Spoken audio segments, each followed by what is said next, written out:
নমস্কার বন্ধুরা, আমি পূর্ণিমা কিচেন অ্যান্ড ক্রিয়েশনে আপনাদেরকে স্বাগত জানাচ্ছি। এখানে আমি প্যানটাকে গরম করে নিয়েছি, ওর মধ্যে আমি বাটার দিয়ে দিয়েছি। বাটারটা মেল্ট হয়ে গেছে। ওরপরে আমি কুচানো রাখা পেঁয়াজ, কুচানো রাখা রসুন দিয়ে আমি পেঁয়াজ আর রসুনটাকে ভালো করে ভেজে নেব।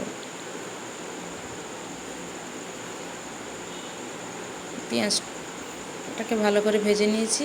এরপরে আমি আগে থেকে মাশরুমটাকে ভালো করে ধুয়ে কেটে রেখেছিলাম, এই মাশরুমটা দিয়ে দিব।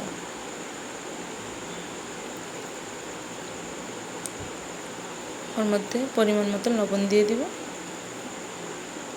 মাশরুমটাকে ভালো করে ভেজে নেব।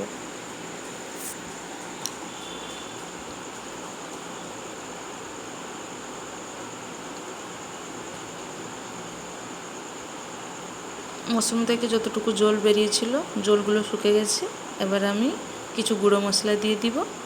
ওর মধ্যে chilli flakes, oregano, black pepper ভালো করে ভেজে নেব। খুব সুন্দর একটা রেসিপি, কম উপকরণ দিয়ে ইজি ঝটপট রেডি হয়ে যায়। তো প্লিজ আপনারা একবার বানিয়ে ট্রাই করতে পারেন। আমার রেসিপিটা ভালো লেগে থাকে প্লিজ আমার চ্যানেলটাকে like, share, comment and subscribe করে দিবেন। পাশে রাখা বেল আইকনটাকে অন করে দেবেন। যখন কোনো নতুন রেসিপি আমার ইউটিউব চ্যানেলে আপলোড করব, প্রথমে আপনারা দেখতে পাবেন। এবারে আমি কিছু কুচনো ও ধনেপাতা রেখেছিলাম, ওইটা দিয়ে দিব। আশা করছি আপনারা ভালো আছেন, সুস্থ আছেন। আবার দেখা হচ্ছে নেক্সট ভিডিওতে। টাটা।